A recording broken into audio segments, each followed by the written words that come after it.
I put on airplane mode and everything.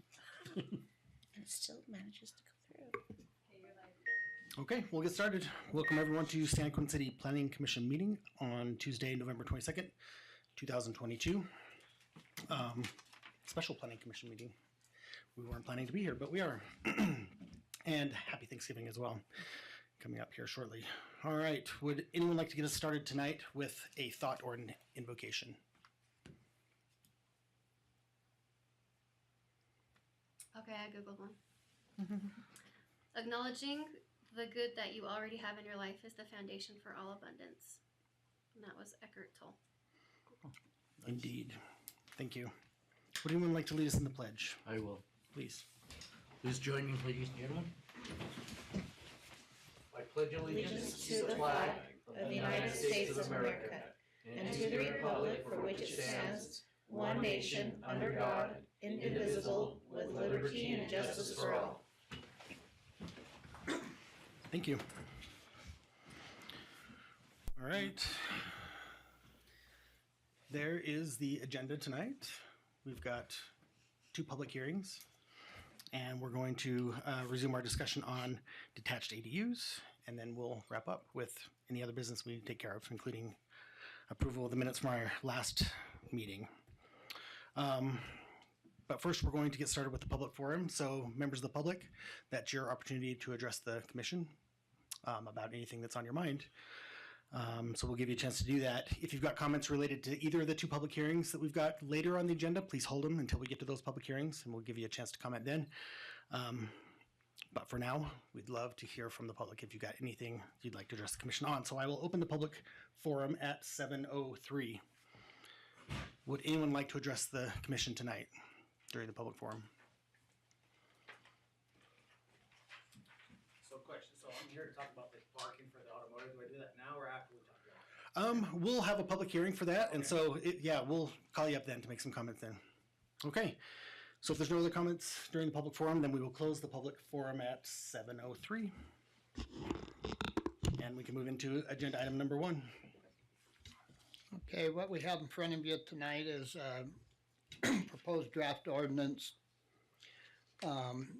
that basically is amending a couple sections of the code to be more, I guess, consistent with some changes that the city adopted to automotive service and repair major and minor back in August of this year.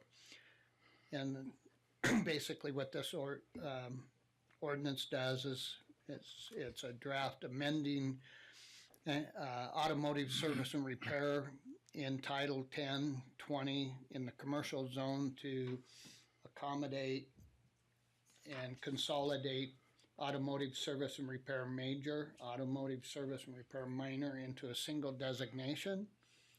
And it looks at what it's showing here is changing the conditional use of that use, combined use, to a permitted use, trying to take into consideration the joining of the major and minor type things into a single use. So that's the first part of it, and then the second part is it's also amending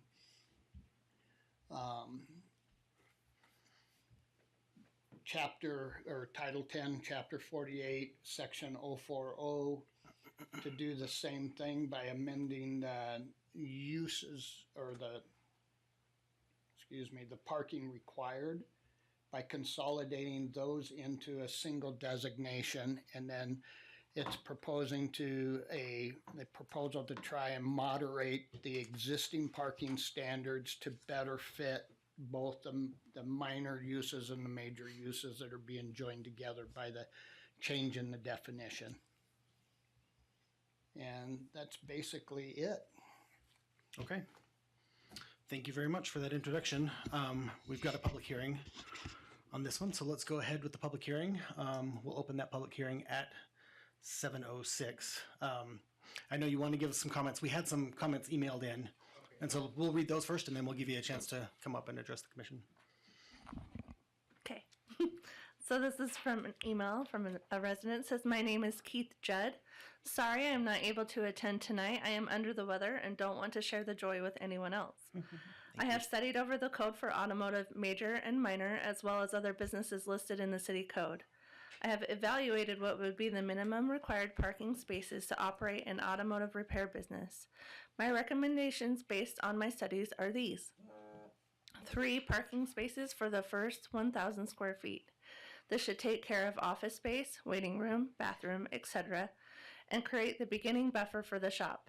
It would not make sense to continue to add 3 parking spaces for additional square footage, while at the same time adding additional spaces for service bays, as this would more than duplicate the coverage.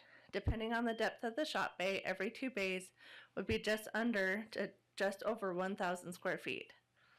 After the 3 spaces for the first 1,000 square feet, I would recommend adding 1 additional parking space for every service bay the shop has. With the buffer of the first 3 spaces, 1 additional per bay should be plenty, unless the shop has more than 4 bays. For the 5th bay and the 10th bay, I would recommend adding 1 additional parking space. With this formula, even a 1-bay shop would have 4 spaces minimum available. A 4-bay shop would have 7 spaces minimum, and then a 5-bay would pick up the additional bay, bringing their total to 9 spaces, and so on. I worked at a 6-bay shop in Provo for 23 years. We had 10 spaces for parking. It was extremely rare that we felt like we needed additional parking. I realize I am spoiled. I have a 2-bay shop and lots of parking. Because I have it, I use it. However, this meeting is to establish what should be the minimum required spaces to establish an automotive repair business here in Santaquin. If someone really feels that you want an additional buffer, you could either start with 4 spaces or start with 3 spaces and add the additional at bay 4 and 8 instead of bay 5 and 10. I hope you recognize the thought put into this recommendation. I hope it has been and will be a benefit in the process. I very much appreciate the effort made by our city manager, Norm Beagley, to keep us informed of this process and providing us the information needed to be an effective part of this process. Thank you all. Keith Judd. Okay, thank you, Mr. Judd, for submitting those comments, and thanks, Emily, for reading them.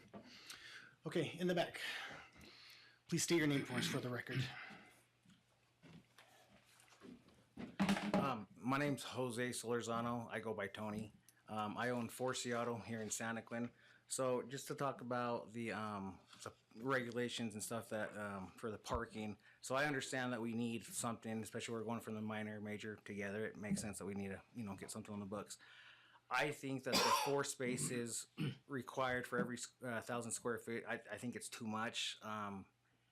We really don't have a lot of like heavy traffic flow through our shop or shops, I should say, on Main Street, as far as like we're not like the quick lube centers that are doing 20 to 80 oil changes a day.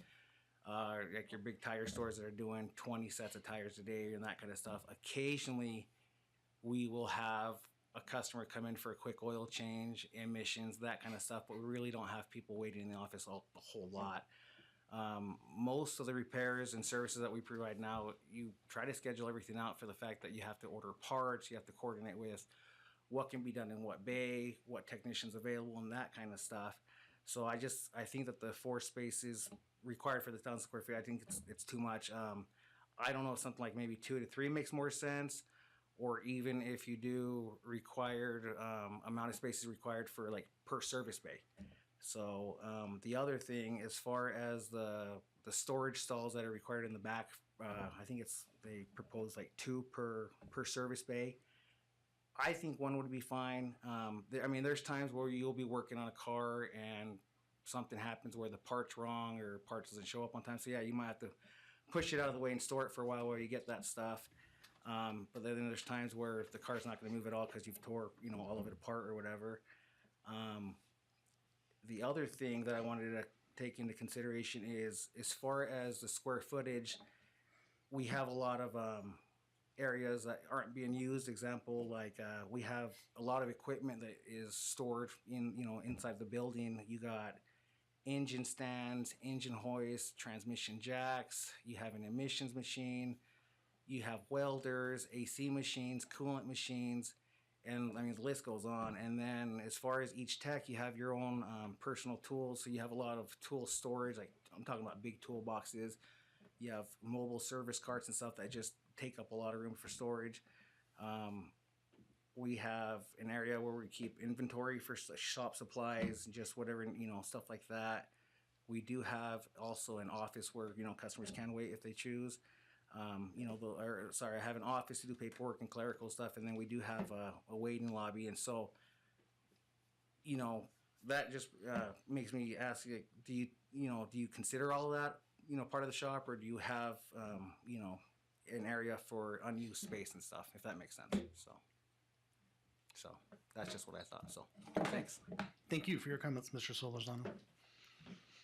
Okay, are there any other comments during the public hearing tonight on this agenda item? Okay, then we will close the public hearing at 7:11.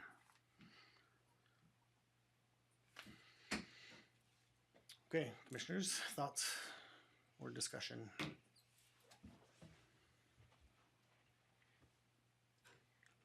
So realistically, this isn't changing. We're not changing any of the size requirements. They're the same as what they were, or we are. Pardon? Are we changing any of the sizes? Like, we're not changing the square footage requirement and parking. No, just Just the the conditional parking, versus permitted, number of stalls, and and the definition. to match the change in the definition that was made in August. So when you look at that definition, I included it on the memo. It took some of the uses that were in the minor, and when the city made those changes, some of those smaller businesses and smaller shops were merged into the major definition that was there, and the major and minor were dropped. So the issue comes down looking at the parking, 5 spaces per 1,000 square feet and 2 per stall for some of the major shops, that really mold with some of those, like a Jiffy Lube or those smaller service businesses. So there's got to be, if we merge major and minor uses into one, how are we going to merge the parking standard to fit both situations? Well, if I understand what we were talking about when we went over that, the places like Jiffy Lube and stuff, they're more under the automotive service station, correct? Or is that like a gas station? This would be the same definition we're talking about tonight, would be a Jiffy Lube, right? Because that's the way it presents itself. So the definition that we're talking about tonight looks like it would encompass a Jiffy Lube. Can we review that definition? Yeah. Maybe? Yep. Yep. Any of those drive-through, automotive service, everything except retail sales. Yeah. So anything that's providing service, whether it be mufflers and shops and, mechanics, auto body repair, drive-through, like a Jiffy Lube, more of a drive-through. I've been to those where you don't even get out of your car. Yeah. Type of thing. So we're merging, some different needs here into one. The one thing that I don't know if it's appropriate to ask, but if we have a business owner here, are you the owner? When you talked about parking for your customers, did your business provide a different parking location for employees? We just park like on the road or something like that, So other than the parking that you're talking about? Yes. So, you got, and then if you look at 4, my thought process when we put 4 here is you're gonna have one's ADA. So really it's 3 parking spaces. 2 stalls per service bay. That could, either here and there, rather than if you got a service bay that holds 2 cars and 2 mechanics or 2 employees, bigger shops are probably gonna have more employees. So, in my thought, this would cover parking requirements for employees, and I wasn't thinking separate employee parking versus public parking. Well, it says right there on the definition, automotive service station, it mentions the selling of gasoline and other fluids, but then oil and lubricant services. And so things that, in my mind, and I remember from our discussion, I thought those like Jiffy Lube and stuff where that's their main purpose and it's just a quick in and out, it fell underneath the service station. Whereas ones who are going to be there a little bit longer because they're getting repaired and things like that fell into the minor and major automotive part that we combined. And so in that case, I think the bays and how many bays there are, especially for this type of business, it really kind of, that's how big your business is how many bays you can have. And so per square feet, I don't think is a necessary thing. Maybe just like an initial, you have to have this many parking spaces, and then per bay if you wanted. But that's kind of my thinking. And I think what you're looking at there, and Jason can correct me if I misspeak here, but I believe the parking standards entails employees, public, everything combined. And I'm just thinking of like John Deere and Nephi. They do sales, service, parts. I mean, so it's not just oil or mechanic. I mean, you've got a variety of different things. And they're one of the bigger ones that would be Yeah. different. Yeah. I mean, I guess I'm just thinking like, where would a wrecking yard fall into something like this? Well, that's under industrial, isn't it? Heavy commercial. Heavy commercial, something like that. I think that used to fall under major automotive, right? Before these changes were made. Yeah. That's not really service oriented per se. I would I don't say know. that's I'm more just thinking, industrial. if a wrecking yard was encompassed in this definition, then I would definitely not want to switch it from permitted to, or from conditional to permitted. But if it doesn't fall into it, that's a different story. Yeah, I think this is only intended for service-oriented businesses. Now, it may, when you look at paint shop and things like that, or body fender, I mean, like wrecking yard and body shop to me is like the some same of these thing, could have an so- impound yard associated with Right. them, so. Salvage yard right there. Sorry, salvage yard or junkyard. Yeah. To me, that's a completely different thing. That's been called out as a different use. Mm-hmm.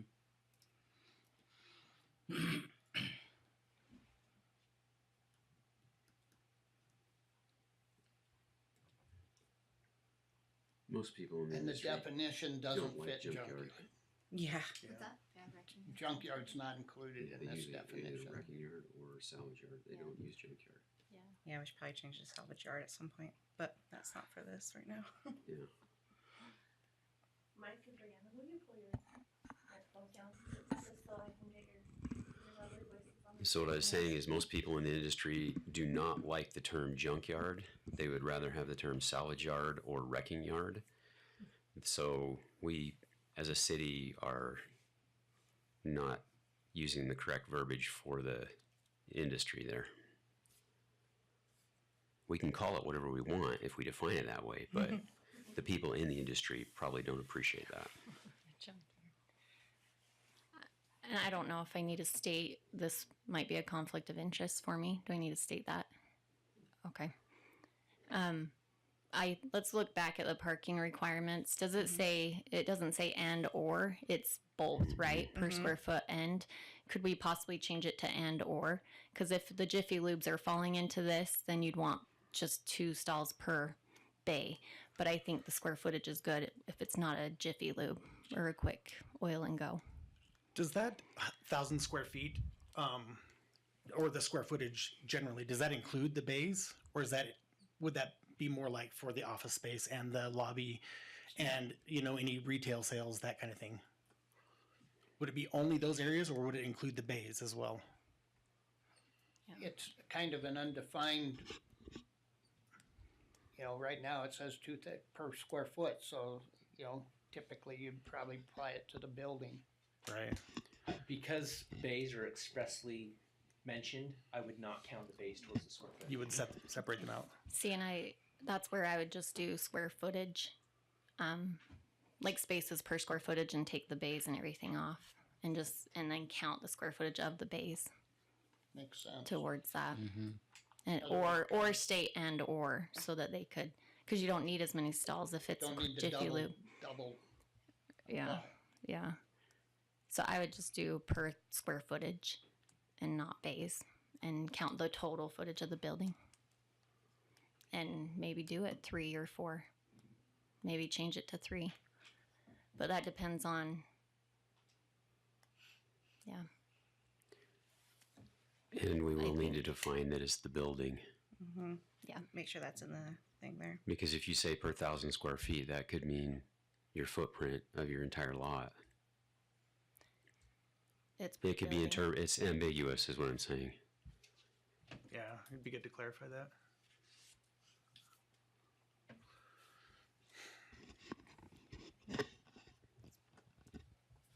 Floor area. Which means Yeah, it gross says the unless floor area. otherwise specified. Yeah. So It's the probably need to building specify. that they usually go off of with any commercial already space. So, Described. Yeah. and sometimes they don't count garages, but in this instance, I would state including any bay square footage. So change it to make sure that square footage does not include the bay. That it would. It already Yeah. says that. Okay.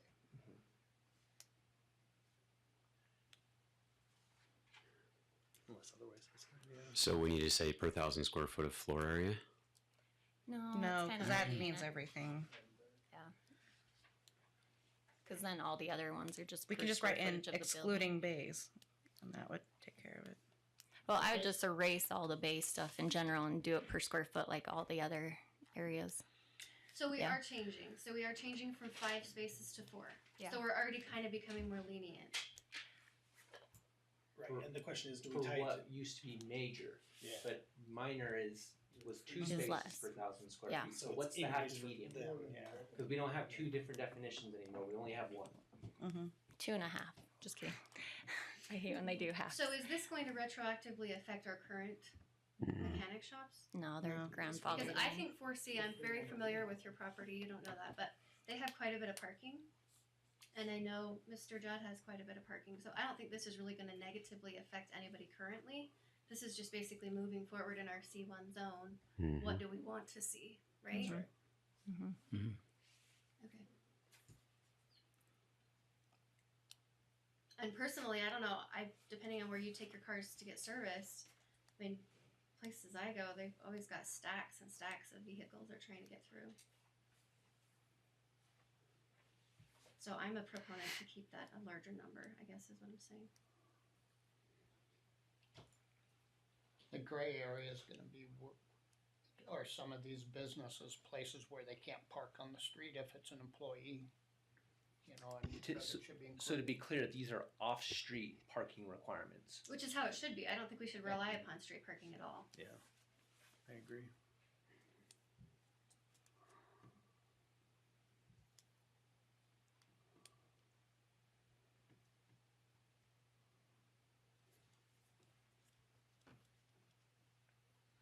So Mr. Judd's suggestion was 3 spaces per square foot and then 1 stall per service. So what if we found some sort of compromise between that and this? Like 4 and 1 or something like that. And that kind of makes it a little bit nicer. Do we have a consensus on whether it should be tied to bays or not? We kind of seem like we're going back and forth. Mm-hmm. I mean, does everything that happens on a mechanic's lot happen in a bay? I mean, they can change spark plugs in the parking lot, can't they? As long as it's fenced and screened. Mm-hmm. So ultimately, it's probably better for them to have more stalls. In my opinion, I don't know.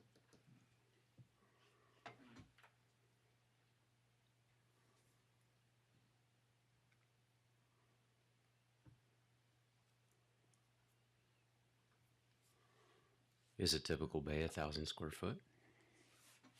I don't know the answer to that. I was thinking about that too. That'd be 20 by 50, right? Yeah. Mm-hmm. Do you have an opinion on that, Mr. Solversano? Every shelving is so different. It's gonna be different. Do you keep most of your storage, like the tools and stuff, in the bays?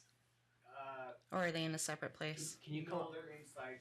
Tony, can you come up to the mic? Sorry, ask me that one more time. I said like the tools and the things that you use regularly that you're talking about take up a lot of space. Are those inside. mostly in the bays or are they? Yes. Okay. Yeah, they're inside. Yeah. Now, occasionally, like if you're outside for like someone's broke down and you can't move the car, you have to go Right. outside do what you can. But for the most part, yeah, we keep everything inside. Okay. But it's big stuff. So So that's not necessarily full of people. It's no, full no, of no. tools Yeah. and Like for things. example, like my shop's, I think it's like the total building's 4,000 square foot. Okay. And I honestly think, as far as the bays, man, I think we use 3/4, if not maybe a little bit less, as far as being able to pull cars in to work on, and then the rest of it is just like for storage for just whatever. Like I said, you have the restroom, your lobby, office, and that kind of stuff. So, like I said, every shop's so different. That's the So thing. according to this, if we did without the bay thing, you don't have to change it obviously because you're already established, but it would be 6 spaces or 16 spaces that you would have for your shop. Is that close to what you have right now? So the way I have it understood is, for, like I said, our building's 4,000 square foot. Mm-hmm. So that would be, if I ever understood right, we'd have to have 16 parking spots up front. Mm-hmm. And then for every service bay, though, you'd have to have 2 stalls in the back for storage, if I have understood right. Correct? Oh, okay. That's how I have it understood. No, Not it would be necessarily for car storage, parking. It'd just be 2 stalls, 2 more stalls per bay. But when you say stall, that's just for a car, for Just for a parking stall. But it doesn't specify where it's at, if it's in the okay, back okay. or. That's just what I. Okay. So. I think that's where the conflict is. Yeah, Is so because I- do we like- include the square footage in the bay footage as well, or that's separate? And so it's just the footage of the building, and then now your bays are 2 stalls per bay. So I'm just asking, is it Okay. comparable 16 spaces if we get rid of the bay thing? It's 16 spaces roughly about what you would have right now for your shop, Yeah, I guess. I mean, that's the way. Yeah. including your stuff in the back and all that? Is that sufficient? I mean, I think it is. The issue, I don't know. It just.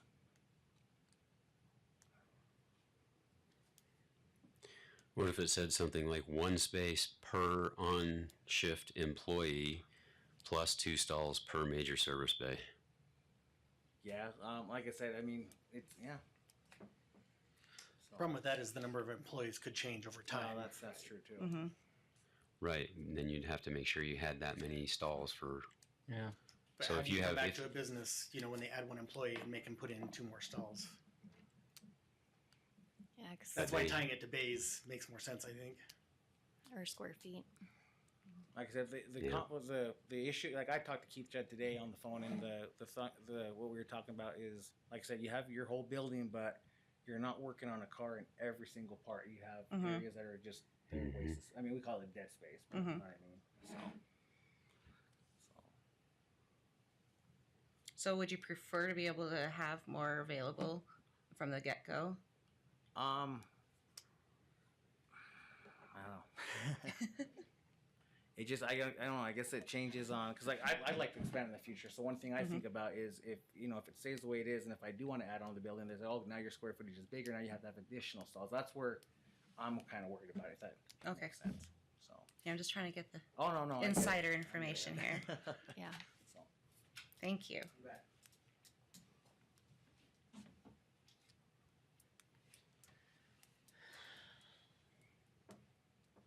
So what are you thinking? Do we need to tie it to bays or just to square footage?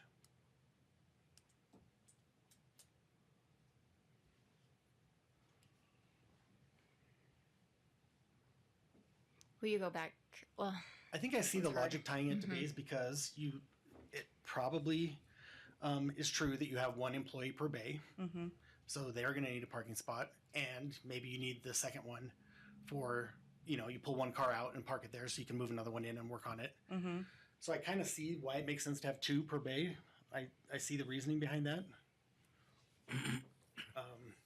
But we also know that building parking spaces is expensive, and we don't want to over-regulate, right? And make someone put in more than That's they not need. fair.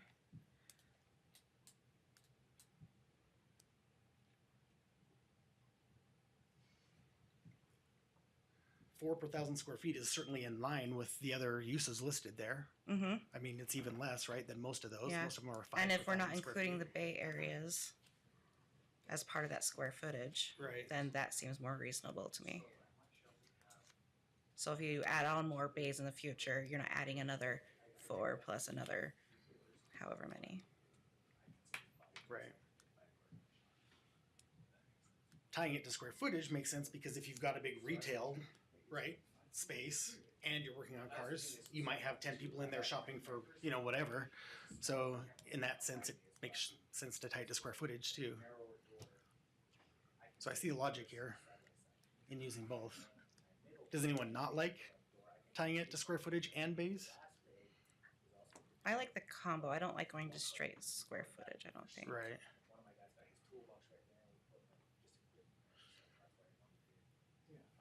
So if we like how it's worded, are we just quibbling about the numbers? Yeah, basically is what my mind.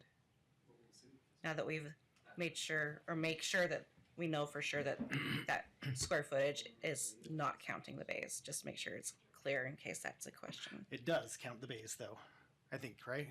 I thought it didn't. I think it does. I think it's the footprint of the whole building. And so we would have to word it differently. if Yeah, we to wanted make it sure be that the worded. bays are Yeah. separate. Yeah. So So again, we need to make it more clear. But we could change that wording here. Yeah. Per 1,000 square feet, not including service bays. Yeah. Oh, it says plus the 2 stalls. Yeah, but then plus 2 stalls per service bay, for Yeah. example. So just making sure that the square footage is known that it is not including the square footage of the bays. That the bays then have their own rule for how many parking Right. spots they need. So Mr. Judd, he didn't seem to be opposed to the way it's written. He had a different suggestion for the numbers, Right. but he seemed to be okay with the way it's tied to square footage and the number of bays. His included a little bit of an escalator if it got bigger. Right, right. That's hard to put into the code, but Yeah. it can be done.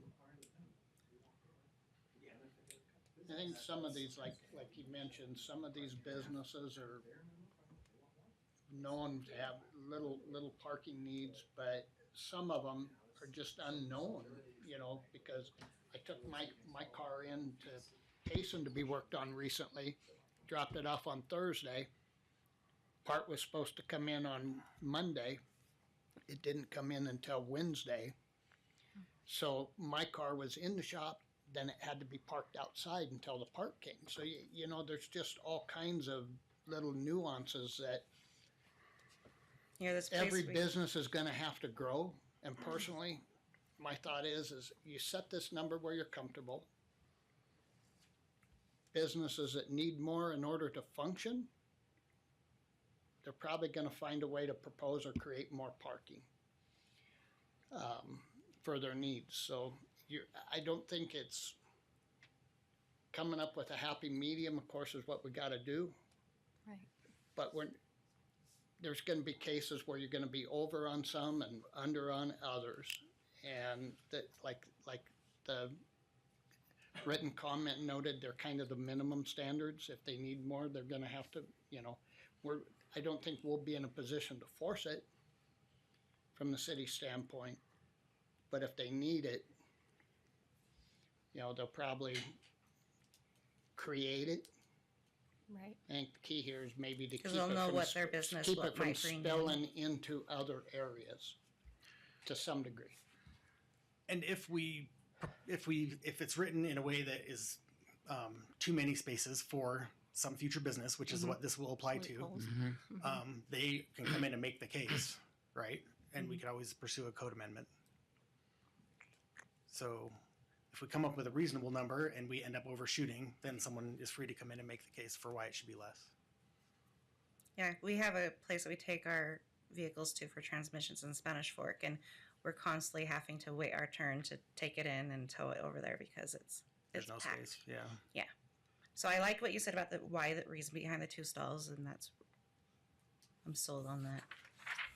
And I don't see it, looking at the others, as long as we make that clear in the definition there, I think the numbers are okay, at least from my opinion, where they're at. I liked the idea of combining our major and minor definitions until now.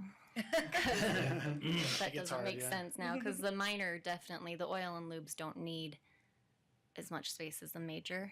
Yeah. And so it's kind of you're in a weird middle ground here that's, But by it's not going to definition, suffice. And I don't know if we can like finagle the number of spaces or the verbiage to really actually meet both needs. So I'm kind of just lost for words right now because I'm like, I can see what they're all saying, but if we get a major automotive in, like the transmission places, they need a lot more parking because it takes more time. It's not just a day fix usually, so it's harder. Well, and I'm assuming that people coming in with that kind of a specialty would have an idea of how many places they You'd would hope, need. but everyone never has enough parking. Yeah. So I like to make it so that they do, and that's why I like the parking codes, because you never have enough parking spaces. It seems. So they like to get away with as much non-asphalt as they can pour as possible. Yeah. So, which makes sense for their business, but so I'm kind of stuck staring at that for a minute about the major and minor, and I don't know how we can separate them. When I was looking at different communities, there's some with lesser standards, but then they have a provision for employee parking separate. Right. So, there's lots of ways to look at this and go about it. That's why I liked the square footage more and have the bays included in that. Because then it does usually include, it takes account for employees as well as the parking stalls needed for that facility. Just per square footage. Because I feel like the 4 spaces per 1,000 square feet should already include the employees, and the stall space should really only be 1 because you can only fit 1 car in it. So I would do 4-1 or 3-1. I think 4-1 makes sense because that could kind of accommodate the major as well, and then the 1 would accommodate the 1 employee for the minor side because really they're in and out of those minor areas. So maybe 4-1 would be accommodating, but I don't know how the major was looked at from the beginning with those per square footage. But as I look at the other 5 spaces for 1,000 square feet for heavy commercial, it kind of falls in the same category. So I would maybe do 4-1 because then that goes back up to your 5 spaces per 1,000 square feet. But that comes with what I'm hearing you say is that you also think that the square footage should cover the bays as well. Yes. Yep. So in that case, Well, it would be 4-1 in this area, yeah, and that's not really covering the bay square footage, or it'd be 5 per 1,000 square feet possibly. and just not mention the bays. Yeah, but I don't know. And Commissioner Nixon, I kind of jumped in, and you have a car wash. You were going to talk about kind of your personal situation. I don't think it is a conflict of interest because guess what? This is a code requirement that applies to the whole city. Right. But it might be good for you to mention this. Yeah, I have a car wash with oil bays on the side. They're not operating right now, but could be. So if you don't want me talking about this matter, I can stop. Or if you don't mind, I think you have to vote, right? There needs to be like a vote that it's not a conflict of interest, or it is. So If anyone thinks that you shouldn't be allowed to participate, then we could proceed to a vote. But right. I like hearing from all people who might have an idea. Yeah.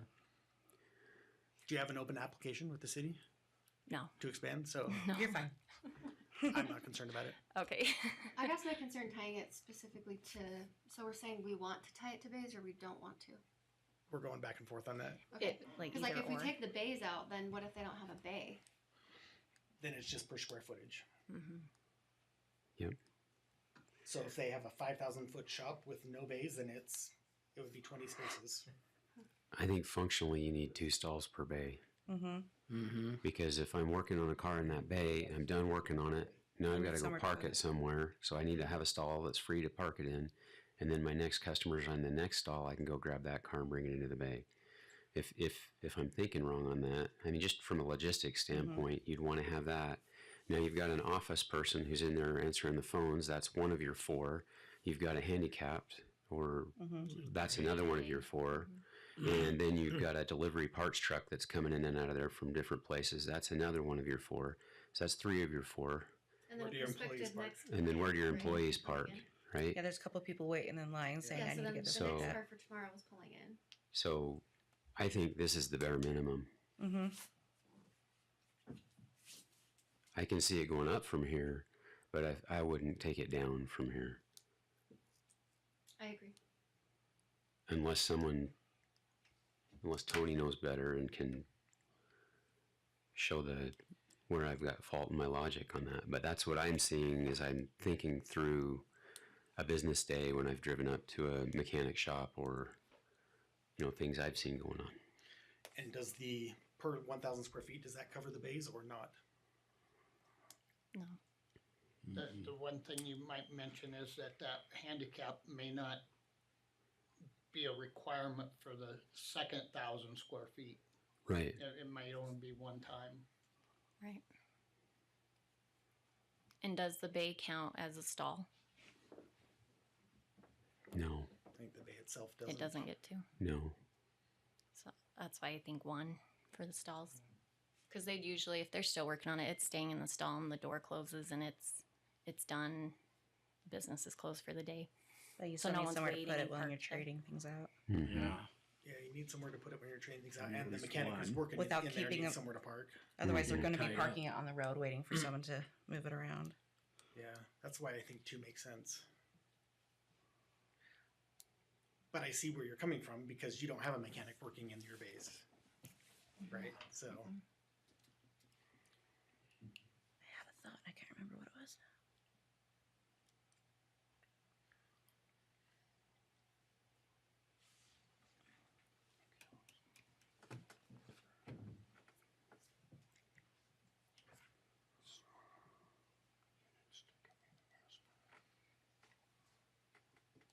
Can we look at the definition again of the automotive service and repair? Okay, thanks.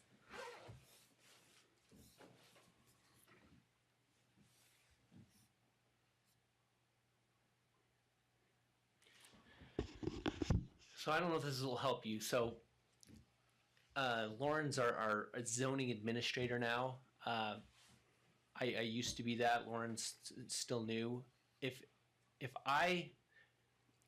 The way I would interpret this is one, a Jiffy Lube, a lubricant type station I would consider that an automotive service and repair. I can certainly understand why the automotive service station makes it a little bit confusing because it talks about oil and lubricant services, but I think the intent of an automotive service station is meant to be a gas station.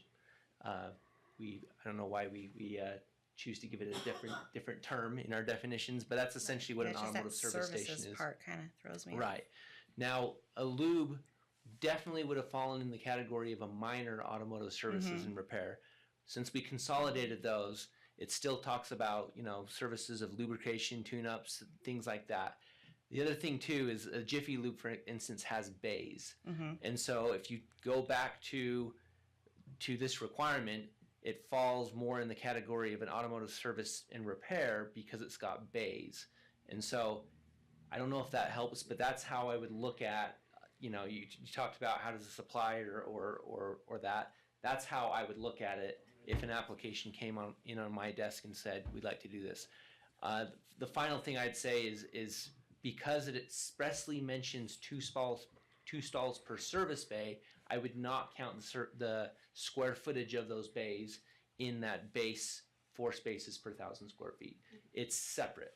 It's so because there's 2 stalls per bay, I think that kind of Takes care of that part of the takes building. care of it, and that square footage of that bay is already covered. It's So not then if they covered have in- any like back area where they have all their tires sitting and all this other now stuff. that's then- just storage that's on the lot. So that would be the square footage that they have to have counted part That's of it? not a part of the building. Again, if you go up here, it talks about floor area. Floor area is the Well, like building. if it was part of the building, I mean, like it was an interior storage If thing. it was interior and Yeah. under a building, then yeah. But if it's just storage that's on the site, Then I that's would just not- storage. That's just storage. Now, Right. I think we have requirements about storage needs to be fenced in. I mean, there's definitely some buffering requirements, but in terms of the parking requirement, it's just storage, and storage doesn't necessarily create a need for parking spaces. I just had one place specific in mind I was thinking of, and it's not here in town. I'm just trying to think of examples to help me figure out what's normal and what isn't. And they have like 5 or 6 bays and hardly any parking. but their lobby area is bigger, and so they would have to have a lot more. In this definition, they'd have a lot more, and it might actually be okay if they counted it separate. But I think So- the difficulty is because it's so broad.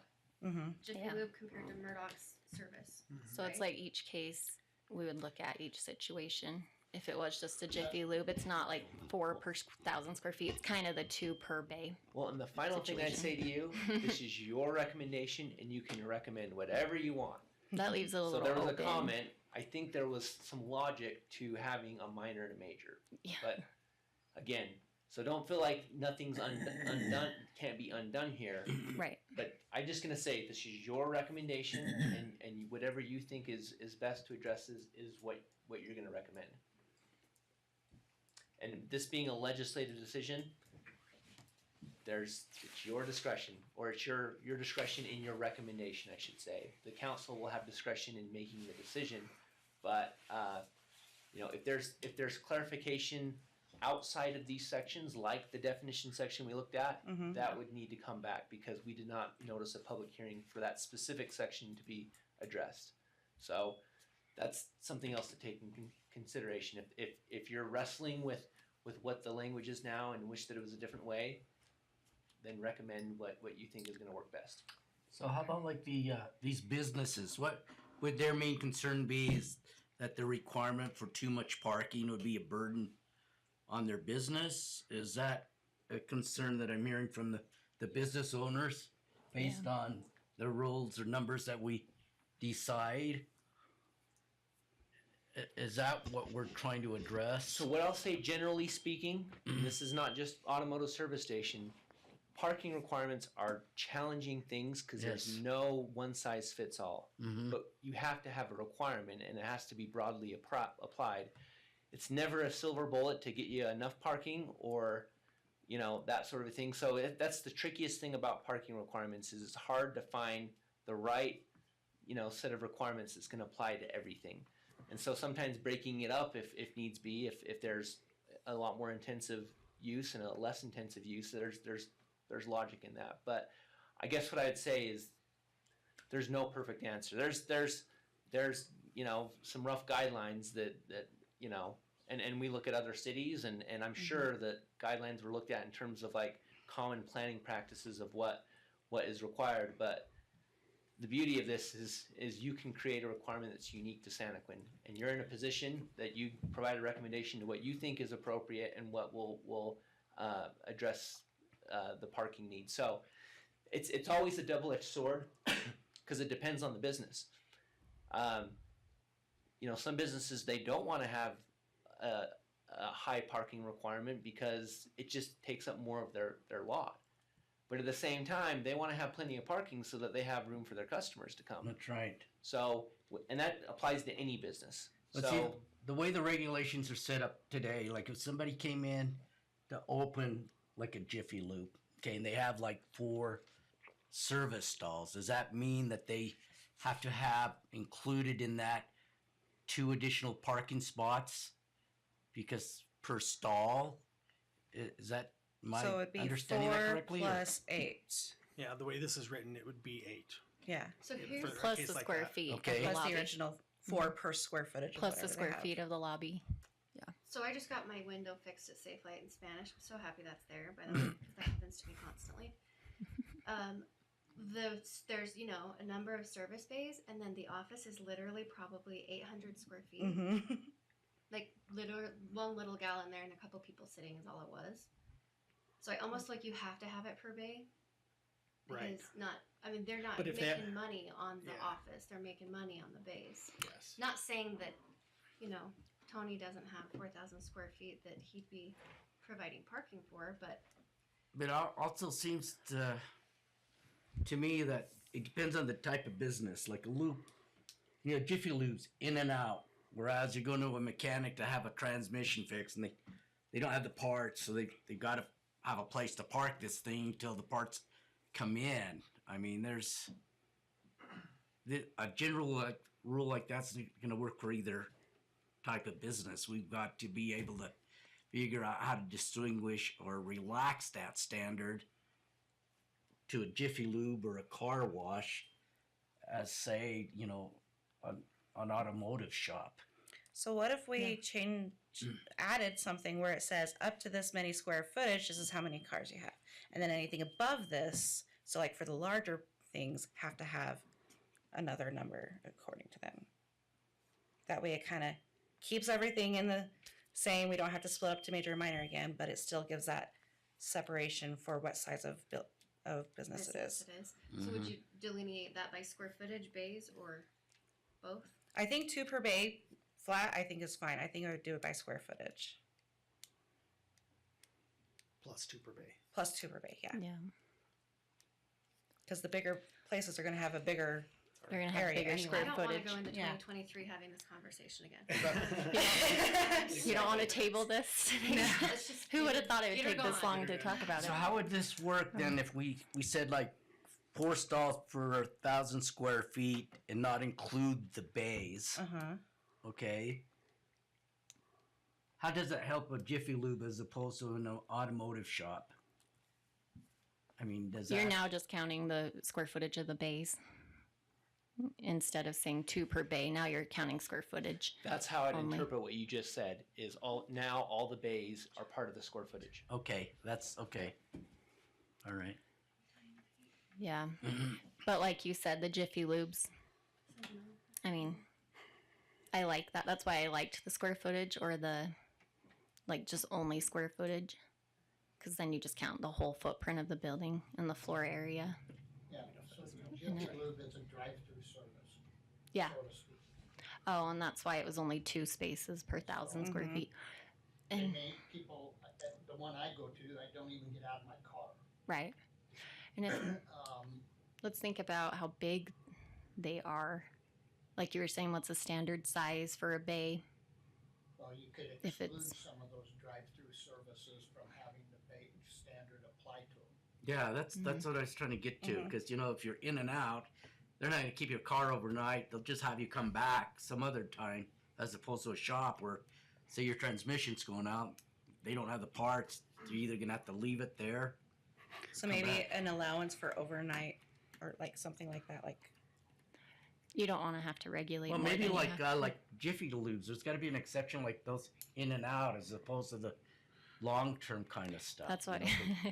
Do we want to go back to major and minor definition, or I don't keep them think we would. together? so. But Okay. is there a way to word it that if Yeah, if that's you what don't I'm get trying out of to the car, then Yeah. then the 2 stalls doesn't apply. The Yeah. hard part is you've still, like Commissioner Waite said, you've still got the delivery truck, you've still got the So you still need some vendor minimum. trying to I think sell you need their to start Those are with a common minimum so example, you not can get too. the bases covered, and then depending on the rest, Yeah. Yeah. changes. Well, and I think it's when it comes to the table, like Jason had mentioned, if whatever's being presented, you it's open for interpretation on the stalls, and you kind of do what suits best for that building and that business.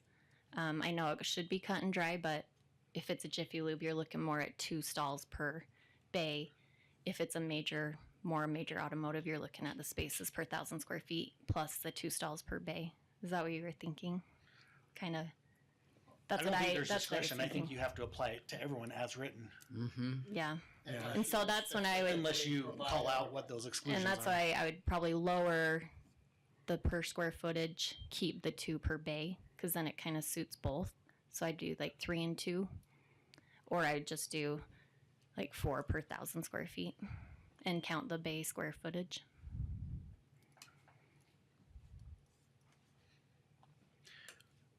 The more we go around, the more I come back to, I think it does make sense to have some requirement for the square footage and some requirement for the bays.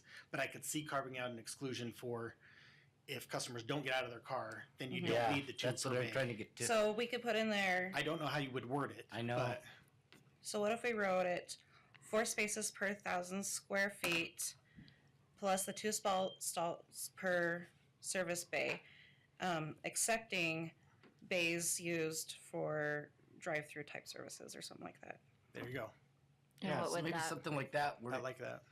Then you're gonna have to have a And what's- definition of a drive-through, because if it's a 20-minute or an hour and a half process, I mean, then how do we?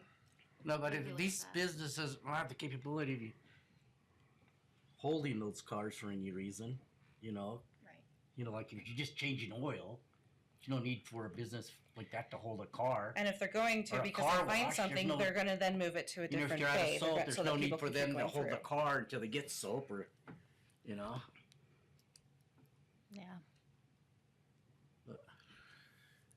Staff, can you think of a way to I write like that the that would idea. make How you sense? regulate I know, Mhm. just trying to. Looking at it, I would recommend that you just simply exclude drive-through service bays from The requirement? 2 Yeah. stalls per Right. service Yeah. requirement. That's what I think. All we need is add that little We're just excluding gonna be able to how to drive-through find that like. type service bays. But Well, you're like you right, s- kinda yeah. gotta define what Right. drive-through service means, like where the customer doesn't get out of the Yeah. vehicle per se, or, type of thing. But those types of services are gonna then have queuing requirements that they're gonna have to meet, and there's queuing standards Mhm. already in the code Mm-hmm. Right. for that. No, I don't think we need to define the drive-through because that kind of gets in that square footage, and then you're just still doing your 2 like it was before, the 2 spaces in the minor that was already there. I know that's 2 spaces for every 1,000 square feet, but like you said, their lobby was only 800 square feet, so it didn't even really get into the square footage requirement. So I don't think there needs to be a specific definition You for wouldn't? drive-through, You don't think so?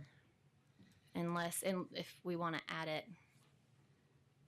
I've never even It'd been just to a be- drive-through oil and lube place. I've always haven't? sat and waited They're for 45 awesome. minutes every time I've gotten my oil But changed. those kinds of places don't need parking for customers. Customers only are need coming to park parking. there. For employees. Yeah, maybe for employees, but not for customers waiting for some reason or Right. hanging out there for their vehicle to be serviced. You know, When I go, I just sit in my car and wait my turn. or do they have a waiting room right in there? You No, walk that in was there. the thing. I always just go in the waiting room. I didn't Yeah. know you could wait in line in your car. I've been No. giving myself too much work A Yeah. lot of them do that. because I'm used to just doing it myself, so I'm not used to this whole It's amazing. the world. No, the these oil and days. goes are awesome, and that's where I think you just collect it. That's why I was gonna take one off of the 2 stalls and kick it, like do a 4-1 or a 3-2, and just separate it maybe- that way.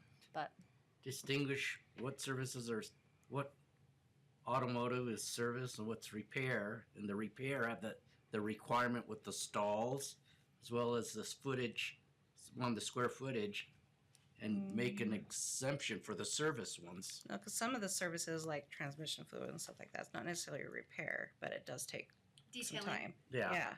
I mean, and you don't want to be in there for that. the detail shop in Payson, they're gonna keep your car for a day or 2. Mm-hmm. Mm-hmm. Plus, they sell cars off the lot too. Yeah. So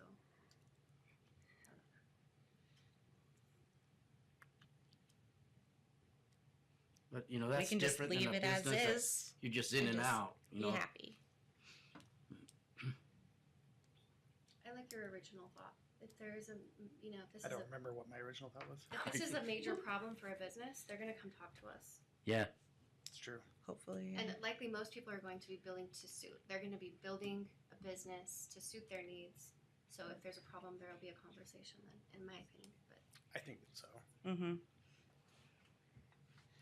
So did we just come back around to the way it's written? Yeah. But we had to flush it out just in case. an hour later, And just leave it open case by case when they come to us, right? If a business So says, it's not you know, really case by case. They'll come in and say, I think your code's too strong and I'd like to change it. and then And they then come talk we'll to go us. through Okay, this tell me process. why, and Okay. we'll talk about it. And then What we'll have it a is. conversation about Yeah, it. exactly. that sounds good. Okay. So just a quick Google shows between 2 and 10 parking spaces per 1,000 square foot, depending on what city you're looking at. 4 is between 2 and 10. So And we're not a ginormous city just yet, so That should I'm be the happy. minimum. Well, and realistically, this is making us more flexible than what it was to start with. It is. Mm-hmm.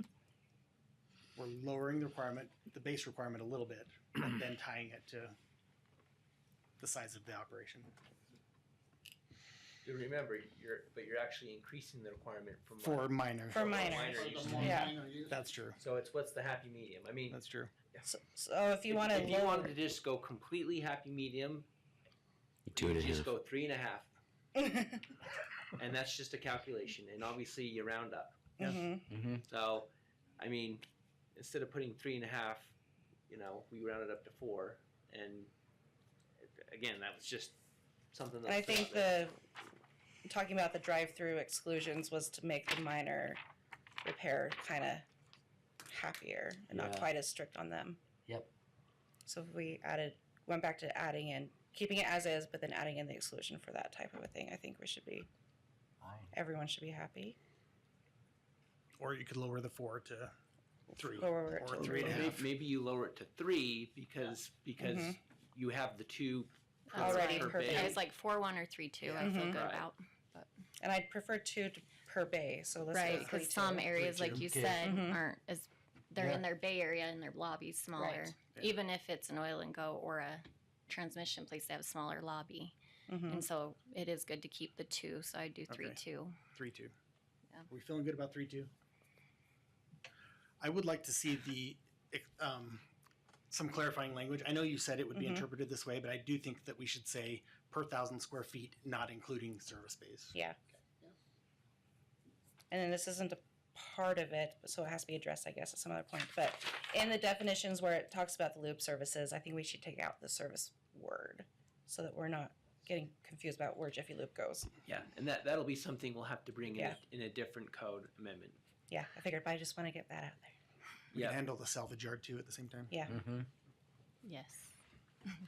So make notes for future, and for 3 and this 2. one, And that one clarifying note. Clarification that the spaces per 1,000 square feet excludes the bay. Yes. So this is what I'm hearing and how I kind of picture it in my mind. You would want it to say 3 spaces per 1,000 square feet, parentheses, not including service bays, close parentheses, plus 2 stalls per service bay for temporary storage of customer vehicles. Then in a future amendment, you want us to bring the definition section and say salvage yards and maybe have junk yards go to salvage yards. Yeah. To make it a little bit more, respectful that way for those types of businesses. And then you also want to take out oil and lubes, maybe just the word services. just the word services is out really of all we need. automotive service station. Mhm. Okay. Everyone feel good Do about that? automotive station. Make Yeah. it a gas station, fuel station. There was Well, a time where and the gas rest of stations the used list to have is service fine, bays, it's just but it they says don't oil anymore. and No. lubrication. It's usually a those are the old convenience days. store. Well, Yeah. and if you'd like, I like automotive service station and the fact that it keeps all of them because they're alphabetically, keeps them all kind of the same area. I could put parentheses gas station if that For helps. convenience store, yeah. Well, convenience No, store is a convenience completely That's different its thing. own. Okay. Automotive fueling station or liquid station. I call it a gas station. I know, we all do. But like I say, having Keep it automotive simple. service station is Just great kidding. because it Call it keeps I like all that. I think just in automotive- the definition, just changing just put that little bit. parentheses afterwards gas station. Mm-hmm. That way, that's And then what just make sure everybody that the- commonly calls it and Yeah. knows it by. Because Okay. you don't have the employees coming out and changing your oil for you at Maverick. Yeah. So That'd be cool. So we'll, I know. we'll revisit definitions in a future wouldn't trust meeting. Is anyone ready to make a motion on the parking requirements?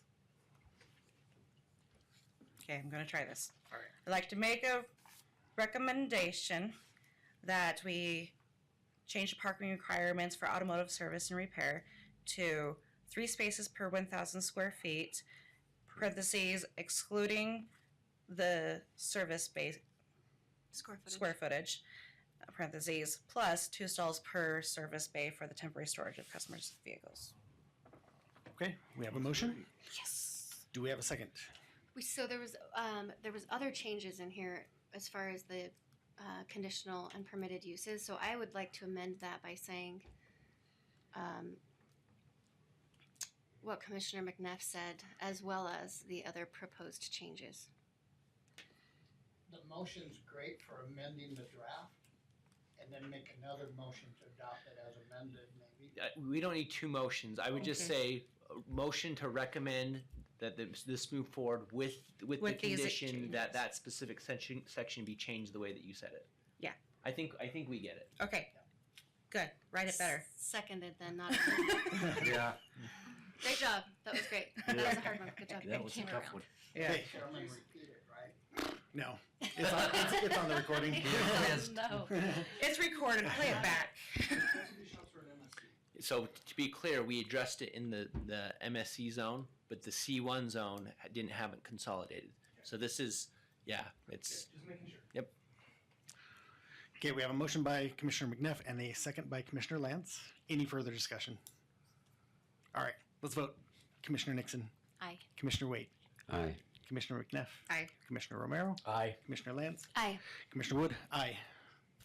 That language is forwarded with a positive recommendation and it's unanimous. Very good. We got there. Good discussion. Parking and signs, those are hard. Yeah. But we did it. Okay, Next. let's move on to agenda item number 2. This is the annexation policy plan.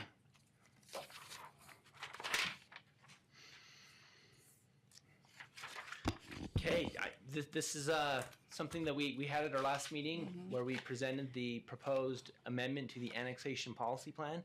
To my knowledge, we haven't had any comments from affected entities to this point. We're at this point in the process where now we need to have a public hearing, and the Planning Commission can then provide a recommendation to the City Council regarding this annexation policy plan. I can pull that up for you so you can, if you have any questions, but I think we've had time to, I went through this last time of what the changes are, and happy to explain any of those changes again if you'd like, but I won't because we already have. For purposes of the public, it's really changing the boundary between Payson and Santaquin. There was an interlocal agreement done about a year ago to kind of draw the line in the sand of where both of those communities would grow to. So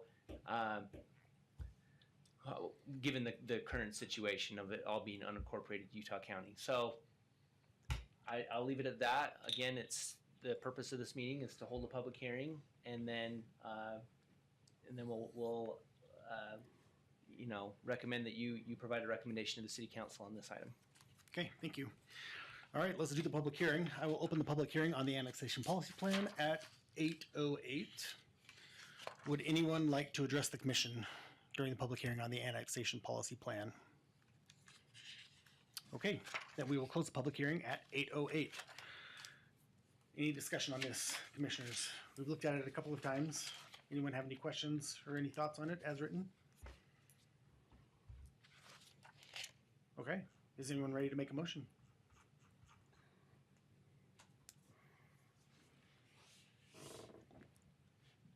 You look like you're ready. I did the hard one. You guys can do this one. So the map that's shown is just basically saying that we won't go past that point in our future annexation. Yeah, so to be clear, this annexation policy plan map, the kind of lighter green blue area is the current boundaries of our city. Okay. The red line is where the city could potentially expand into if an annexation process happened and we followed state code on that. That's just saying that's the extent of where it could grow into. Now I should say the only thing that's changed with this is our annexation policy plan used to go further north.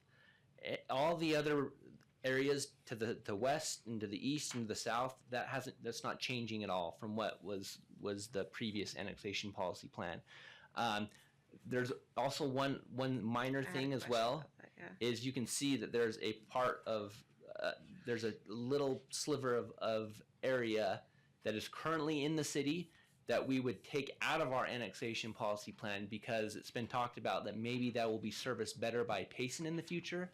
And I think, frankly, some of the residents that are there have inquired about maybe de-annexation. So that was an area that was identified as maybe being serviced better in the future. Now, they're still in the city right now. We will continue to service them. This is not indicating that we're not going to service them anymore.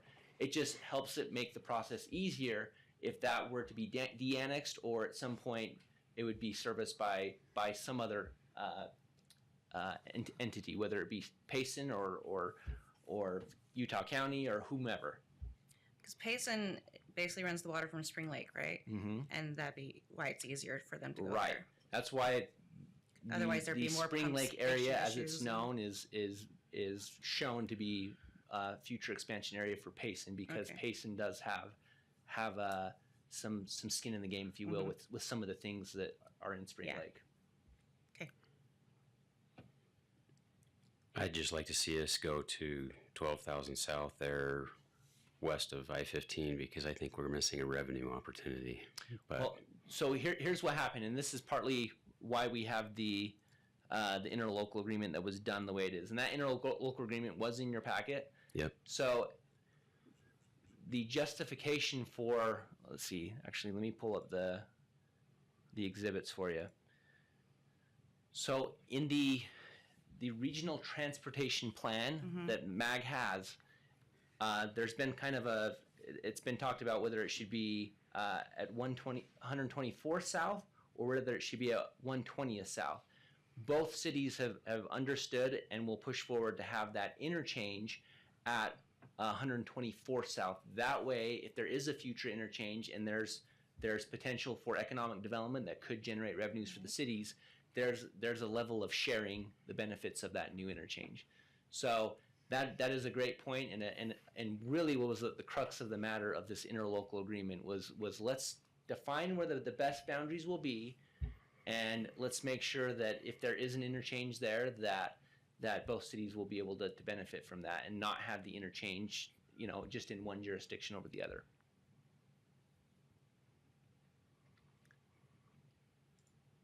I'm good then. Yep. Mm-hmm.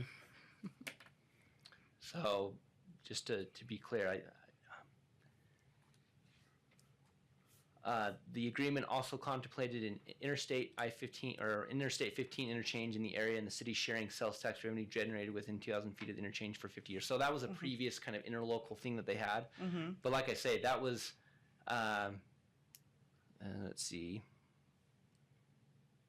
124 There you go, south, and we'll right there. in good faith work together to get the Interstate 15 interchange at 12400 south. Okay. So That's good. Because that'd be nicer for Santaquin citizens Mm-hmm. anyway. Cool. Cool.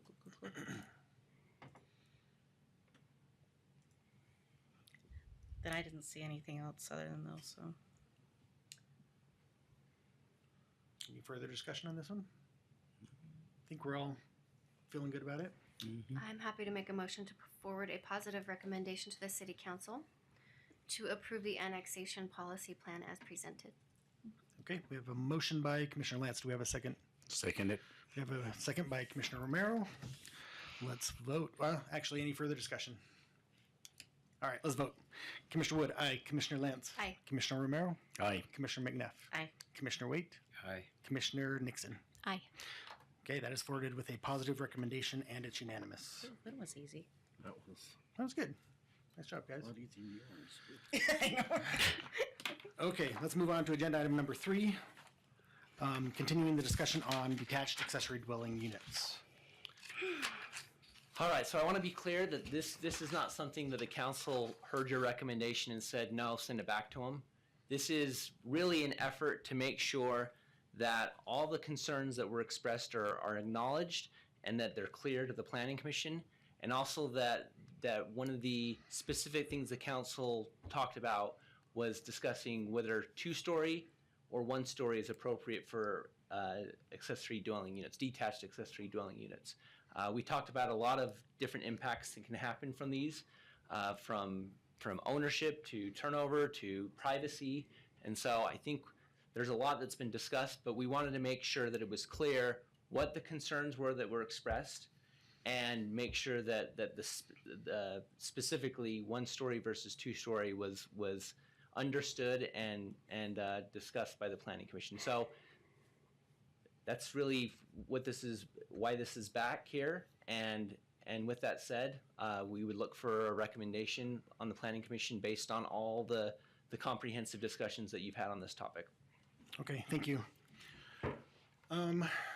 So on the 2-story versus 1-story concern, I think I understand the concern, and we did discuss it a little bit last time. I guess my question is, do we allow 2-story houses in the R10 zone? We do. And so I guess my personal opinion is I don't see an ADU as any different, right? It's a house in the R10 zone. And it does state in the wordage about it not being bigger than the primary. Yeah. Right.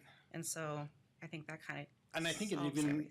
it can't be taller than the primary, Right. No, right? it cannot. Right. And to so if exceed the the height. primary is a single story house, Then you couldn't have a You're two-story not going to have ADU. suddenly. Yep. Yeah. If there's already a two-story house there, I mean, I understand the concern about being able to see over a privacy fence, but if you're in a two-story house, you can see You're over the already doing privacy it. fence anyway. Mm-hmm. That's why I feel good about it as Mhm. written, but it may be that I'm not fully understanding the concern as well, and I can concede that. I think my only issue was the difference between the 8 and 10 feet with the ADU versus a regular home. Because if we back it to 10 feet across the board, then that helps with the privacy issue. And I could see that too. We did discuss that a little bit last time, and maybe it does make sense to increase that setback to make it the same as the primary dwelling. But that's the only issue I really have with any of it going through it again. Done.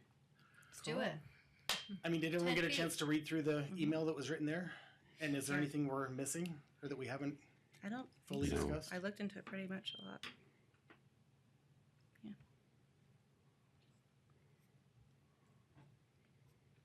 Like I'm in a part of the old neighborhood where there's a lot of single story houses, but then you also have a 2-story house right next to them. And Yeah.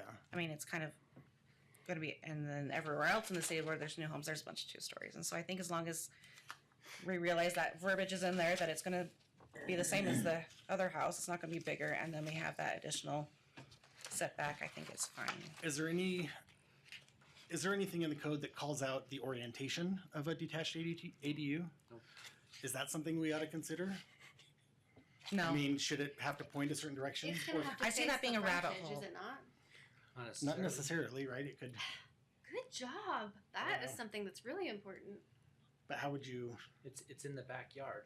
It's in the The backyard. only one who's going to see the orientation is the property owner. Unless it's a 2-story and looking over the fence because the front is facing over the fence. A Right. rear globe, like a townhome.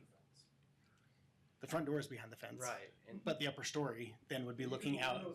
I know, that's the thing. yeah, That's the so thing. it's not going to be, Yeah. I mean, attached ADUs, we require that the stairs be oriented a certain way. I mean, I don't think it's a bad idea to put some sort of orientation that it has to be facing the frontage. but then your deck can be basically anywhere on your house. True. So, I don't think you're going to resolve the privacy issue. I think that's a matter of the city getting bigger, and unless we just say no one can ever have this, or and you if they can't have build a any more complaint, houses, or they can, I don't bring know it how we actually specifically. fix that. It's an existing concern everywhere in the city. and Everywhere, When yeah. it comes up, you address it with, landscaping or, things like that, right? Mhm. Plant some trees. Yeah. Plant some trees, keep your curtains closed, I guess. But Can you remind me if we have what our short-term rental policies are? And because I know that was a Oh, concern yeah, if the it's going to rental be like things. Airbnbs or short-term rentals. So do we have that in the ADU? So we don't have Restrictions. any language like that. Frankly, we don't have a lot of language that talks about short-term rentals in general. We have Right. language talking about bed and breakfasts, right? and that's maybe a little bit more ambiguous because bed and breakfast, I think, is actually under a It's home, specific type of thing. a home isn't it? occupation section. So Right. that's probably something we probably could look at in the future.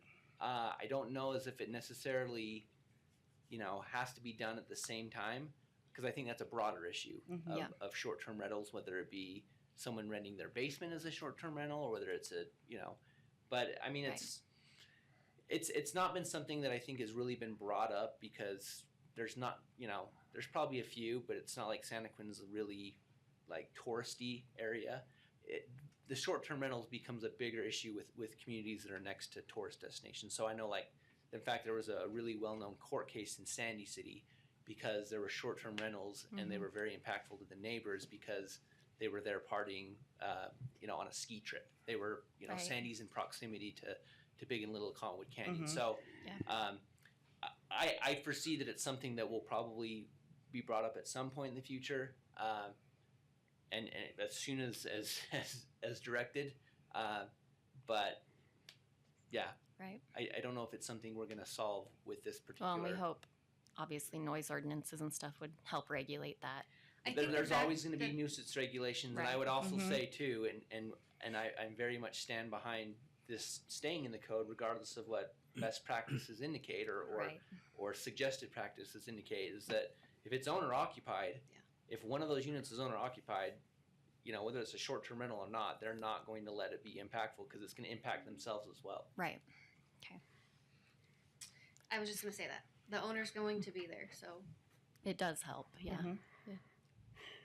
or theoretically, the owner will be there.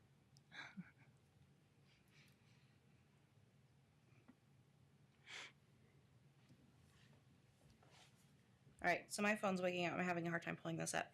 But under the R10 residential permitted uses, it says single-family dwellings and related accessory uses, and I can't see exactly what's going on because my phone keeps jumping. So you're looking at the R10 regulations? Yeah.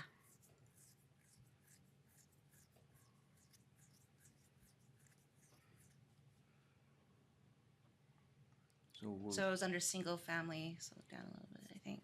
That's what I was trying to look at. Dwellings and related accessory uses is permitted. Mhm. So, okay. Well, so, and here's the thing, What? and this is something that, let's see. What- So, we started with the Main Street Commercial Code. Mm-hmm. Sorry, I should say the Main Street Business District Zone, which includes the Main Street Commercial, Main Street Residential, and Central Business District. Remember Right. how we did a comprehensive update? And we haven't gone through these ones. We haven't gotten through these ones yet. That is something that don't read into this being hardcore allowing thing. accessory dwelling units. Mm-hmm. I think that's something that we'll want to define a little or expressly allow a little bit more. But where it does allow for it is in the actual section for accessory dwelling units. Mhm. It says which zones it's allowed in. So Right. there is definitely some updating we need to do to the land use table. That's why we started that process. And again, it took us a while to get through that first one. So I think C1's knowing that we'll probably next eventually in get to this, The queue. I think Mm-hmm. we're okay. Because we can define that at a later date. Right. Well, and again, as you go through this, and we'll eventually get to this. This is a process. Mhm. It took us a long time to get through that because of other things that kind of came up. But as you look at land uses in the table, I continue to reiterate and emphasize. Compare it with the definition section. So, Yeah, I was looking there first, and I was going. Right. So an accessory use is a completely different definition than an accessory dwelling unit. Mm-hmm. So I think an accessory use is going to be, clearly incidental and customarily found in connection with such primary use. Yeah. I just know one of the things they were talking about are where you rent, instead of going to a hotel, you rent somebody's house or whatever. VRBOs. Yeah. And so eventually, when we get to that, we should probably throw that in with the residential issues, how we want to do that. But that was where I was thinking is if that's going to be the issue, how do we want to make sure that's controlled? Well, it's hard as the regulation, because then a concern that was brought up is what if they sell their primary residence, they move out, and an investor buys it and now is renting out each one? How do you regulate? So my thought there is owner occupancy is probably the best way Mm-hmm. to enforce this. Whose name is on the property? Does that person live on the property, whether it be in the accessory dwelling unit, Mm-hmm. internal or external, or attached or detached, or in the main home? If the person whose name's on the property is not living there, that's a lot easier to enforce than. And it comes up in than other taxes and things. stuff too, so it's going to be regulated and found out. And that's why I emphasize that the owner occupancy I think is a great thing to keep. And I think it there's a lot more pride in ownership than in rentership. So It'll Well, keep and our neighborhoods from being a rental neighborhood rather than. Yeah. Do the ADUs have separate utilities than the primary? They can. Because how would you know because what if investors do buy single families and they're at least renting them out and it has an ADU that's already been built in the backyard? So I remember when we did this, and you can connect to the Mhm. main home's utilities. See, But and we so allow then for a it just second. looks But I like think we allowed for a second meter. Yeah, we Yep. allow for they it. may but it have can up be to either 2 or. meters. you allow for it, but if it's not, Did we discuss this last time? Don't the utilities have to be in the property owner's name? so the landlord has to have the utilities in their name, Mm-hmm. not just the property owner. The landlord and the property owner are the same thing. Well, I think that'd be a red flag if it was Uh-huh. if it was kind of an obscure name where it could be like a company that's trying to make it into a glorified Because a lot of duplex. companies buy single family homes and rent them out. And so if it's in their name, I feel like, don't we have a policy where the landlord, they're on the utilities, but you also add the tenant underneath it, correct? And so you know if they're leasing that property out or not. There's Well, a landlord agreement on the Yeah. utilities. Yeah. yeah, and I And think so we then left, you know, like, what if they have an ADU in the backyard and they're Right. leasing out this single family unit and there's an extra place in the backyard? Well, and we've had this discussion in the past because I think Yeah. I'm trying to remember. I think for the utility department, it really gets challenging if they let it in the leaser's name. Yeah. The property owner always wants to do that because then they pay for what they use. Mm-hmm. And I think that's a pain in the butt for the utility department because sometimes that renter in a basement or whatever, for example, Right. just up and leaves. Mm-hmm. And then the property owner's like, well, wait a second, that's I didn't use that water, but Mm-hmm. I look at it as, It well, is theirs. you are renting it, you have ultimate responsibility over it. It's almost kind of a quasi business, and if your renter, disappeared, then that becomes kind of a Well, and civil it's- issue yeah. with that And they need renter. to make sure they take care I of mean, it. it's for still the on cities. them. From Yeah. the city standpoint, whatever utilities are used on that property, we expect that utility to be paid in full, that bill to be paid in full. So you're right. There's maybe some more detail that can happen there, but I think having it up to 2 meters allows them to kind of monitor. Have that. How much is getting used where? Right, but it doesn't say. But that's where the whose name it problem is is in. that if they don't do the 2 meters and just the one, they Mhm. potentially have 2 renters there that aren't owner occupied. Well, but again, whose name's on the property, and is that person living there? We don't know. Their Well, neighbors know. Because if it's a landlord, you don't, I mean, unless we're going out to every location to make sure this landlord is leasing it to this person and there's not an ADU in the backyard because there's only 1 meter, Well, and that's the thing is if that's a problem. If it gets to that point where it's a problem and someone reports it, then we would investigate it. Yeah. You're right.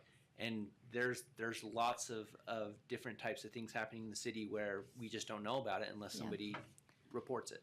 Yeah. So, but yeah, we don't, our officers don't go on patrol Yeah. to see, owner occupancy. It really comes up when someone reports and says, hey, my neighbor, has a glorified duplex, look into that. And like I say, anytime you displace somebody from a home is a really challenging thing to enforce. But Right. again, if it's clearly stated that you have to, has to be owner occupied, whoever owns the property has to occupy it. I feel like that's a lot easier than a lot of different other types of scenarios with this type of a use of the property.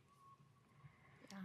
But I think the reason why it was left that way of just they may have up to 2 meters and not specifying whose name it is in is I think is because there's 2 different sides to that concern. Yeah. A lot of the residents would love to have it in 2 separate names because it helps them manage it better.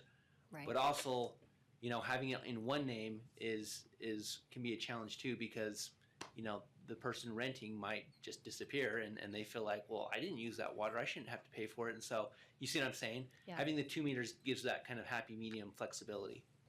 That way the landowner can say, no, you did use this much, but they're still in charge of making sure it gets paid. Right. But again, this is your recommendation. If you feel like having, more specifics on whose name's on that, could be part of your recommendation, and we'll have to look at that in more detail. But my recollection is that's why we left it kind of that happy Owner medium is occupied. because we get complaints from both sides of that I'd like to know exactly what my renter is using versus what I'm using, and then the flip side of having that not having 2 meters is a challenge for people who are trying to monitor a renting situation. Yeah.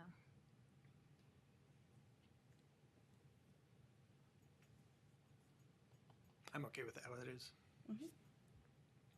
Me too. Yeah. We've had long discussions on this. I think we're Mm-hmm. Yeah. there.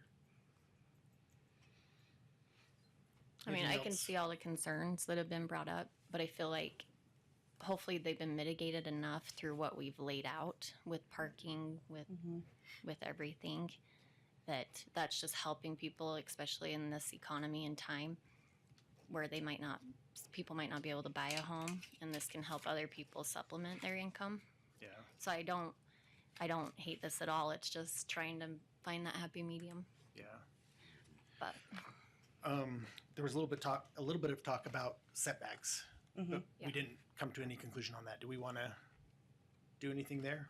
let's hurry and look at them again. Just quick setback. Right now, the ADUs can go up to 8 feet close to the fence, I think, and the Yeah. primary home is set at 10. So 10 feet from the primary, 8 feet Yeah. from the fence. So does it make side sense to fence make it the and back same? fence? Side and So the back? ADU is side. 12 feet from the primary, and then Well, Yeah. from the 8 side of the foot from the property. fence. Yeah. So it's 12 feet from the primary dwelling itself. Correct. And that's a fire code thing that you Right. have to Yeah. have 12 feet But of from the- separation from buildings. But the setback on the side and rear is 8 feet right now. And I think we should keep it the same as the main dwelling and at 10. Which is 10. Mm-hmm. And that'll help with some of the privacy issues as well. Right. Can we draw that line? How much square feet is that around? Because, like, what kind of yard would this fit in really this well? is the Quite a larger bunch. zone in the city, right? Yeah, it's R10. So I mean, So likely that people makes are sense. going to be on like 4/10 of an acre, half an acre, mostly. Yeah. I have I'd like to about a see third it. of an acre, and I could do this with all of these rules. So, So that makes it 22 feet front to back-ish, Mhm. and then 10 feet to the side. well, I'm also in the part where we basically just have all backyard straight to the middle of the block, so that makes it nice. Yeah. But that would be my only change that we do is we just keep it the same as the primary dwelling. So I'd be careful about that. Yeah. You wanna emphasize that you want the side Yes. setback to be the same as the Mhm. primary dwelling, because the rear is a lot different. Yeah. The rear, you're looking at like a 25-foot setback, Yeah. No, I was just and an accessory dwelling unit, you'd never be able to No. have one if you had a 25-foot so setback. yeah. The for it. side setback is what I was referring to. Okay. So the side setback Right. from 8 to 10, Side and rear. not the rear, just No, the no, side. no.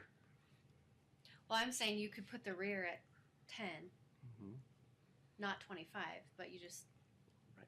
if you wanted it 10 instead Do of the 8. 'cause ADUs right have a now rear it's 8. setback set?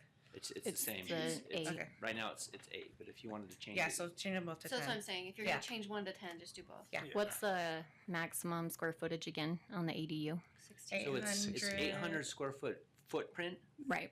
with a maximum That's a two-story. square footage of 1,600 square feet. So it's Okay. like a 20 by 40 thing, possible 2-story.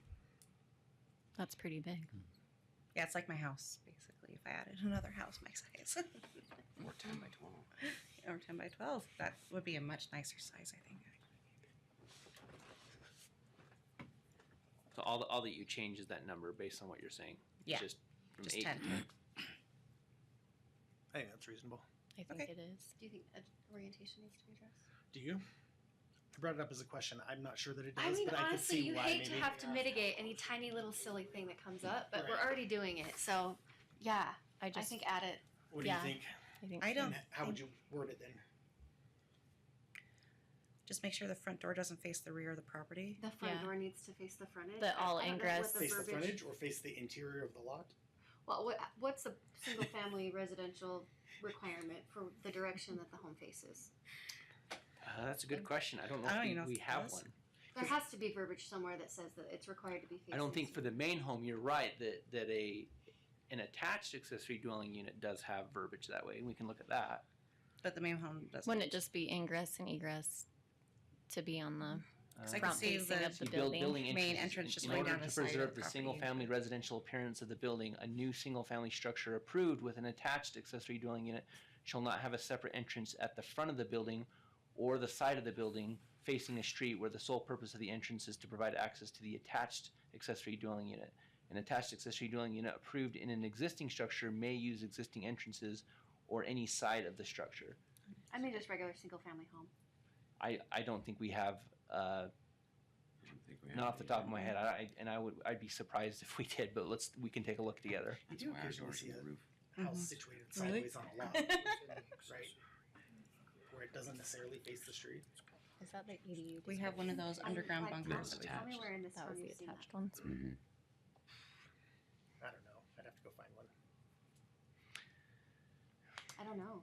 Yeah, I mean, it's not that Do we big of a care? deal to me, but if we're doing it, I guess don't we think can it do needs I to don't- face forward. I could see it So- facing a Stop different right there direction really from the quick. main, you know? Jason, right But there. maybe it needs to face the The interior of auxiliary, the lot. well, go up a little bit. Yeah, I'm The good with that. accessory building. Well, like I can How see far it is that? the front from door is always going to the be back? below the fence line Oh. anyway, so I can see them 2 like feet. because of the Oh. orientation or the size of the property, Okay. they might have to make it so they can just go down this side to be able to go into their home or something. That's true.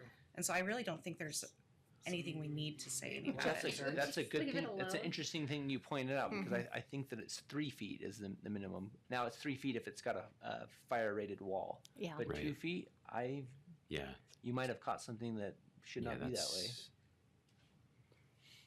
I haven't seen a 2-foot or lived Yeah, Yeah, it 3 feet. probably feet. needs to be changed. That's a good catch. Yeah. That Well, and I'm 2 just looking at needs to be a that 3. for us to picture as if that was an ADU as well. So Well- how much? But the accessory building I know So an could be accessory bigger. building is a completely different thing. I It's know. not a dwelling. Yeah, Right. I know.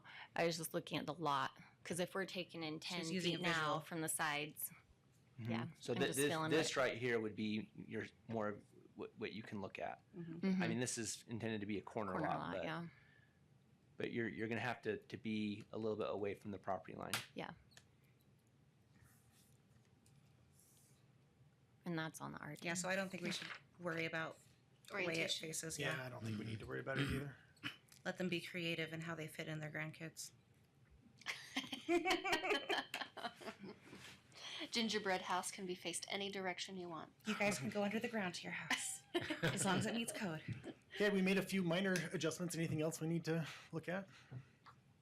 I don't think so. I think we've fleshed it out quite a well.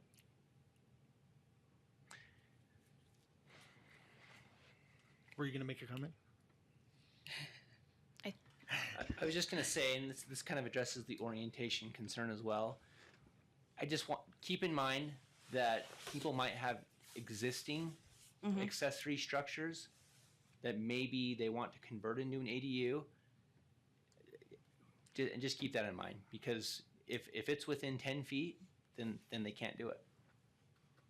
So if someone had a detached garage that had like a living area above it, and they wanted to make it a detached ADU, but they put it closer to the fence. I mean, they could put it within 3 feet of the fence. I'm not suggesting that, but if they had it closer to the fence, they wouldn't be able to do it. They wouldn't be able to do it. They'd have to be at least 10 feet away if they built that detached garage 10 feet away. So if they have an existing structure that's large enough to fit this and fits all the other qualifications, They wouldn't be able to convert it. no, they'd have to come and say, This- hey, this- can you this make is your exception or recommendation. something? But it's just a different angle to consider. And again, with the orientation, you might have somebody who has, and again, it's a tricky thing to, if someone submits a building permit for a detached garage and they want to have a space above that's a party room, billiard room, I don't know, whatever they call it, and they make their entrance on the back, then you've just added another limitation of maybe converting that into something. But Yeah, Yeah, I think we didn't want to do anything with orientation, but yeah, I think I we're could leaving say- it as is. just But if they already built a detached garage, it has a 3-foot setback, so it wouldn't fit in. right. to And that I'm not anyway. suggesting to go all the way down to 3 feet. That's really close, but It's Well, more no. if there's I'm an just saying if existing they already have an structure- existing right. one. I think that's why we put it at 8, is because it's a little bit of a happy medium of somebody who might have an existing detached garage that could be converted into one of these. But the line's got to be drawn somewhere. draw it And if somewhere, you're yeah. comfortable I like with 10 because that's the house, go house 10. and it's the same. So. Plus, these are some of the biggest lots in the city, and that's why people live there, is because they want the privacy. That's why I these still have like the animals. orientation of an ingress to be on the front or side of an ADU. If we could say, I don't know. But if we don't want to limit them, I mean, they're going to have to bring the building codes towards everybody anyway, and the engineering's going to look at it and say, well, this doesn't actually work for this reason or whatever. I think we'll be able to see it then, or they'll see it. what's the concern with having the entrance on the back? I don't know. I think most people would put it on the front of their side. Mm-hmm. If they wanted to put it on the back, do we care? Right? I think it's okay. I think that's a matter of taste more than anything. Yeah. Well, I think another thing too is someone might want to have a little back patio. If they have 10 feet there, they might want to have a back door Yeah. to a little porch Mhm. area, and then you've got an access there anyways. Right. Yeah. Right. So Yeah. All right. Okay, we feeling good about it? So we're forwarding as proposed? Or are We're we modifying? We're this? modifying, Modifying the the setback. side and rear setbacks for the ADU. And are we updating that figure? what fig? Oh, Oh, That shows that's a separate completely thing. Okay, separate that's thing. separate. That's not in the same area of code. That may be just the Scrivener's there that will go in there and fix Okay. that. So all we're doing is changing the setbacks from Yeah. 8 to 10. Mhm. Otherwise, we're liking it as written. Okay. Anyone want to make a motion on this one? Someone wants to make a motion. I move that we forward this back to City Council for further discussion, and that we do so with the change of 8 foot to 10 foot side and back setback. And is this for a positive recommendation? Positive recommendation. There you go. Sorry. Okay, perfect. So we have a motion. Do we have a second? I don't know. Jason's face looks confusing. Just to be clear, you said from 8 foot to 10 foot side and rear setbacks. Okay. Yep. Okay. I just For wanted to- the For the detached ADU. accessory dwelling unit. Right. Yep. Okay. Then I second. Okay, we got a motion by Commissioner Waite and a second by Commissioner McNeff. Let's vote. Commissioner Nixon, Aye. Commissioner Waite, Aye. Commissioner McNeff, Aye. Commissioner Romero, Aye. Commissioner Lance, Aye. Commissioner Wood. Aye. That is forwarded with a positive recommendation, and it is unanimous. Very good. That was a good discussion. It was good to revisit it. I think it did make sense to adjust those setbacks. Yeah, I think that's some of the bigger lots. That's why people live there. Yeah. And if not, we'll hear about it, and then we'll talk about it then. Okay. We need to look at the minutes from our last meeting on November 8th. Do we need to have any discussion about those minutes? Nope. And if not, would anyone like to make a motion to approve those minutes? I'd like to move that we approve the minutes for the Planning Commission meeting on November 8th, 2022. Okay, we have a motion to approve by Commissioner McNeff. Do we have a second? Second. Second by Commissioner Romero. All in favor? Aye. Aye. Anyone opposed? Okay, those minutes are approved unanimously. That's all I've got. Staff, any other business we need to take care of? No, not that I can think of. Okay, commissioners, any other business we need to take care of? Eat lots of turkey this week. Happy Thanksgiving. All right. If not, then I would look for a motion to adjourn. I'll make a motion that we adjourn at 8:43. We are adjourned at 8:43. Thank you.